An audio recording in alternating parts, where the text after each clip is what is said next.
हरे कृष्णा। तो आज हमारा टॉपिक है आज सुबह की उनकी दिल की बातें। सुबह सुबह कोई आपके बारे में क्या सोच रहा है। हम करें general collective reading for all science, ठीक है। तो आप भी अपना इंट्यूशन बेसिकली टेस्ट कर सकते हो, चेक कर सकते हो कि भाई कार्ड्स को देखते आपको क्या मैसेजेस मिल रहे हैं, कौन सी वाइब्स आप फील कर रहे हो, ठीक है। चैनल को सब्सक्राइब कीजिए ताकि जब भी हम नया वीडियो अपलोड करें तुरंत आपको नोटिफिकेशन मिल जाए, ओके। तो शुरुआत करते हैं सीधा टैरो से। ये रीडिंग होने वाली है विदाउट एनी बायस, ठीक है। तो चाहे आप मेल फीमेल जो भी हो, आप इस रीडिंग को देख सकते हो विदाउट एनी इशू, ठीक है। चाहे आप पर्सन के बहुत करीब है, आपसे बहुत दूर है, फिर भी आप इस रीडिंग को एक तवज्जो दे सकते हो। तो शुरुआत करते हैं सीधा इस टैरो से। अब देखते हैं हमें क्या कार्ड्स मिलते हैं, ओके। पहला कार्ड हमें मिला है द एम्प्रेस रिवर्स मोड में, ठीक है। फिर मिला है द सन, फिर मिला है द एम्परर रिवर्स में, ठीक है। और आई थिंक हम 2 कार्ड्स ले पाएंगे, द व्हील ऑफ फॉर्च्यून और यहाँ पे है एस ऑफ कप्स की एनर्जी, ठीक है। तो बेसिकली हमें 5 कार्ड्स मिल चुके हैं। शुरुआत हो चुकी है मेजर अरकाना से। तो लगातार 4 मेजर अरकाना मिल चुके हैं और एक जो कार्ड है वो है कप्स का कार्ड, ठीक है। देखो 2 यहाँ पे मेजर अरकाना रिवर्स आ गए हैं, 2 स्ट्रेट आ चुके हैं। बात अगर हम करते दी एम्प्रेस की, तो देखो बेसिक यहाँ पे चीज़ है कि आई थिंक ये पर्सन जो है अपने भूतकाल से काफ़ी आगे आ चुके हैं, ओके। तो अगर आपको लग रहा है कि भी ये पर्सन जो है वो क्या किसी बहकावे में आ चुका है, या फिर ये पर्सन जो है वो क्या अब दोबारा धोखा खा सकता है, क्या ये पर्सन किसी के इश्क विश्क में पड़ सकता है, ठीक है, एक्सेप्ट यू। तो आई थिंक जवाब होगा मोस्टली नहीं। या तो इस पर्सन ने अपना सबक सीख लिया है, या फिर अब इस पर्सन को लग रहा है कि नहीं, मेरी ज़िंदगी में मेरे हिसाब से ही रूल्स बनने चाहिए। तो अगर कोई इनका फ़ायदा उठाना चाहता है या फिर इनकी ज़िंदगी में खलल डालना चाहता है, तो ये सीधे इनको मना कर देंगे, है ना। इनके हिसाब से ज़िंदगी उनकी है और अब रूल्स उनके ही रहेंगे और ये रूल्स किसी के लिए भी नहीं बदलेंगे। देखो इनके लिए फ़िलहाल जो इम्पोर्टेंट है वो है एक खुशियों भरा पल एंड एक हंसती खेलती हुई ज़िंदगी, ठीक है। मतलब जिसमें ज़्यादा स्ट्रेस ना हो, ज़्यादा ड्रामा ना हो, सब कुछ मान लो बहुत ही आराम से चल रहा है।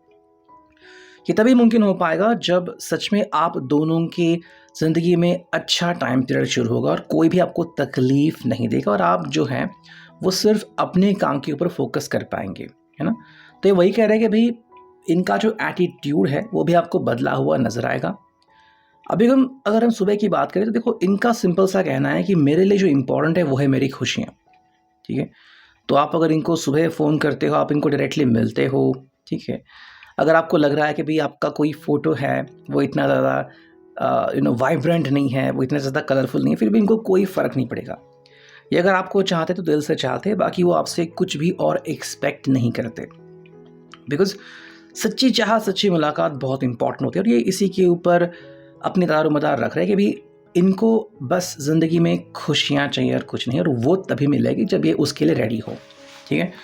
अगर हम बात करते हैं द एम्परर रिवर्स की और व्हील ऑफ फॉर्च्यून की, देखो इनको पता चल रहा है और कहीं ना कहीं आगाज़ ये हो रहा है कि मनमानी करके कुछ भी नहीं होगा। तो अगर आपको शक था कभी कि ये व्यक्ति हमेशा मनमानी करेगा या फिर आपके साथ उनको मज़ा आता है मनमानी करने के, तो इन्होंने कहा कि नहीं भाई इससे कुछ भी फ़ायदा नहीं होगा। बिकॉज़ कुछ वक्त तक मनमानी चल सकती है लेकिन हर बार आपको उसमें सक्सेस नहीं मिलेगा, और ये बात इस व्यक्ति अभी बखूबी जानता है कि भाई हर बात ना मनमानी नहीं चाहिए। तो ये वही कह रहे देखो क्योंकि समय जो है ना वो काफ़ी जल्दी परिवर्तन भी होता है और ऐसे में किसकी किस्मत कब जाग जाएगी कोई नहीं कह सकता। तो इसलिए वो कह रहे कि देखो एज़ पर सिचुएशन, परिस्थिति को देखते हुए ये अगला जो उनका मोहरा है वो तय करेंगे कि भाई उनको क्या बिहेव करना है, उनको क्या प्लान करना है। इनके लिए जो इम्पोर्टेंट है वो है कि भाई रिश्ते में जो उनकी अहमियत है वो बरकरार रहे, ठीक है। ये आपको बिल्कुल भी ये एहसास नहीं करवाना चाहते कि ये आपसे दूर गए हैं या फिर इन्होंने आपके बारे में सोचना बंद कर दिया है, बिकॉज ये ऐसा बिल्कुल भी नहीं चाहते, ठीक है। तो इसलिए ये जो अभी चाहत लेके बैठ रहे कि कुछ भी हो, चाहे एक सिंपल सा फ़ोन कॉल हो, छोटी सी मुलाकात हो, मैसेजेस हो, वो तो आपके साथ एक्सचेंज होनी ही चाहिए। ठीक है, चाहे उसके लिए कितनी भी देर क्यों ना लगे। अगर हम कुछ और कार्ड देखते हैं देखो यहाँ पे आ गया है द हाई प्रीस्टेस रिवर्स में, एंड यहाँ पे है द फूल की एनर्जी। इनका भाई सिंपल सा कहना है कि अभी आपके ऊपर कोई भी बंदिश नहीं लगा रहे हैं।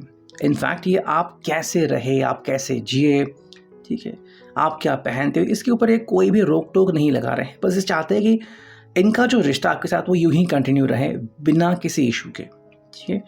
द फूल की एनर्जी में अभी वो फिलहाल घूम रहे हैं, तो इनका बस कहना है कि भाई ये जो एक बहुत ही भाग्यशाली एनर्जी है जिसमें आप कुछ भी नहीं चुनते लेकिन आपको बहुत कुछ मिलता है। मतलब चुनाव आपकी सुविधा सामने है और आप जब चाहे अपना चुनाव कर सकते हैं। और वो एहसास तभी होता है जब आपके ज़िंदगी में एक लॉयल पार्टनर हो, एक सच्चा जीवन साथी हो। और इसी बात का इस व्यक्ति को घमंड भी होना चाहिए, आई थिंक, जो फिलहाल है। ओके अब अगर हम देखते हैं यहाँ पे क्या कार्ड्स मिलते हैं, देखो यहाँ पे आ चुका है कार्ड्स, ठीक है। ये हम स्ट्रेट ही लेंगे कार्ड्स, जो कि है 6 ऑफ वॉन्ड्स। ओके, यहाँ पे है द लवर्स, यहाँ पे आ चुका है 10 ऑफ पेंटिकल्स, एंड एक और कार्ड चुनते हैं जो कि है एस ऑफ वॉन्ड्स। अगर हम इनकी तरफ देखिए, देखो इनका जो अभी का हाल है वो सिंपल इतना है कि किसी भी सूरत हाल में उनको आगे ही बढ़ना है। किसी भी वक्त ये पीछे जाना नहीं पसंद करेंगे, मतलब पीछे इनको हटना नहीं है, ठीक है। अब ये परिवर्तन होगा कैसे, तो सिंपली अगर वो कहते हैं कि हाँ I am in love with you, या फिर आपसे जो इनका प्यार है, जो प्रेम है, वो यूं ही बरकरार रहना चाहिए। अगर किसी भी एंगल से आप इनके ऊपर सवाल उठाते हो या फिर आपको लगता है कि ये कुछ बातें आपसे छुपा रहे हैं, मतलब कहीं ना कहीं पे तो चीज़ें सही नहीं जा रही और इसी बात का इनको अफसोस होगा। ये अफसोस ना हो इसलिए वो क्या कर रहे हैं, देखो इनका सिंपल सा कहना है कि ये सभी तभी मुमकिन होगा जब अभी आप दोनों खुश रहेंगे, ठीक है। मतलब आप जो भी प्रैक्टिकल डिसीजन ले रहे हो एक दूसरे के लिए, ये सही बैठने चाहिए। ये वही कह रहा है कि आप दोनों की एनर्जी साथ साथ चलनी चाहिए। तो अगर आपके मन में कुछ भी बातें आ रही है, कोई जिज्ञासा है, कुछ आपको करना है, आप तुरंत इनके साथ शेयर कर लो और ये अपनी बात आपके साथ शेयर करेंगे ताकि दोनों की जो सोच है वो कहीं ना कहीं मैच हो जाए। इनके लिए इम्पॉर्टेंट है कि सब कुछ बढ़िया हो और ये तभी मुमकिन हो पाएगा जब आप दोनों की पैशन एक हो जाएगी, ठीक है। तो ये आपसे एक्सपेक्ट नहीं कर रहे कि आप कोई बहुत बड़ी जिम्मेदारी इनको दो या फिर हमेशा आप इनसे कोई बड़ी बात करो। ये बस कह रहे हैं कि भाई जब भी आपका मन करे मेरे साथ बात करना शुरू करो और मैं डेफिनेटली आपको सुनूंगा या फिर आपकी बातें जो है वो अपने मन पे लूँगा, ठीक है। तो इनके हिसाब से ना अभी का जो टाइम पीरियड है वो बहुत ही बेहतरीन है और वो और ज़्यादा बेहतरीन होगा अगर आप इनको अपनी दिल की बातें शेयर करोगे। अगर आपके मन में कोई भी ज़रा सा भी अगर संकोच हुआ तो इनकी एनर्जी एकदम से अलग आपको महसूस होगी और इसी बात को ये पर्सन अफसोस मना सकते हैं अगर कभी ऐसा हुआ तो। देखो यहाँ पे जो सवाल हमें आ रहा है यहाँ पर कार्ड, वो है आस्क, यानी कि पूछो। जो भी आपको लग रहा है आप इनसे पूछो और तुरंत आपको जवाब मिल जाएगा। देखो पूछना कोई गलत बात नहीं है।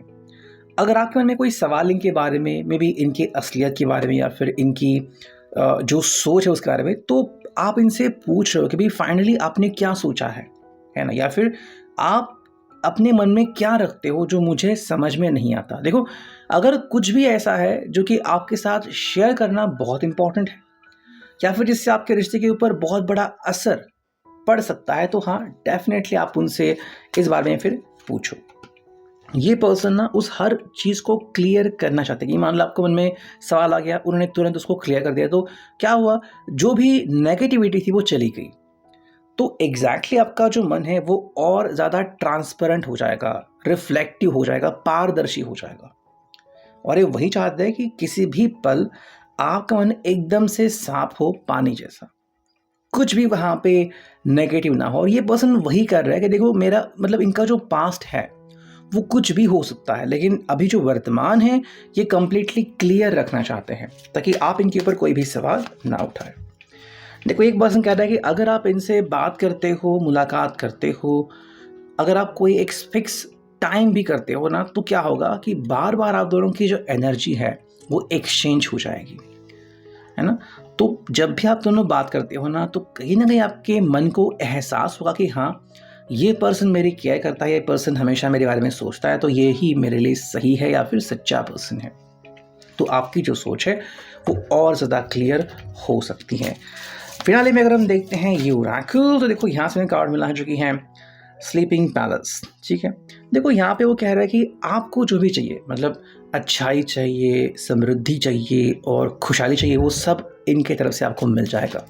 ठीक है, ये कब मिल सकता है? जब आप दोनों की सोच है वो एक जैसी हो जाए, तब सब कुछ बढ़िया हो पाएगा। ये कह रहे हैं कि भाई देखो यहाँ पे ग्लास स्लीपर आ गया, मतलब क्या है कि जो ये पर्सन एग्जैक्टली है और जो इस पर्सन को यूनिक बनाता है उस चीज़ को आपने स्वीकारना चाहिए, है ना। तो इनमें ऐसी कुछ बातें हैं जो शायद काफ़ी लोगों से अलग हो सकती हैं, लेकिन ये बात इस व्यक्ति को अलग बनाती है और यही उनकी पहचान है। ठीक है, तो जो कार्ड है वो है मैजिक बुलियन। देखो ये कह रहा है कि भाई मैं आजकल परिवर्तन में जा रहा हूँ, या फिर इनको लग रहा है कि बहुत ही जल्द आपके रिश्ते में थोड़ा सा परिवर्तन हो सकता है, या तो आपके ज़रिए या फिर इनके ज़रिए, जिसके भी कारण हो रहा है। अगर ये होता है तो आपको और एक मौका मिल जाएगा। फाइनल जो कार्ड है देखो यहाँ पे है वुल्फ इन डिस्गाइज। तो ये पहले क्या हुआ कि किसी के कारण अफसोस मना चुके हैं, पहले किसी कारण फंस चुके थे, तो अब ऐसी गलती वो नहीं दोहराएंगे। तो इसलिए वो ऐसे लोगों से एक तो दूर रह रहे हैं और दूसरा ऐसे लोगों को अवॉइड कर रहे हैं कि भाई मुझे ऐसे लोग चाहिए ही नहीं। ठीक है, और जो सबसे तगड़ा तरीका है वो ये है कि ऐसे पर्सन के साथ आना जो कि आपको सच्चे दिल से चाहे, और वही बात ये पर्सन कर रहा है। सो ये था अभी के लिए reading. I hope it will resonate. Thank you.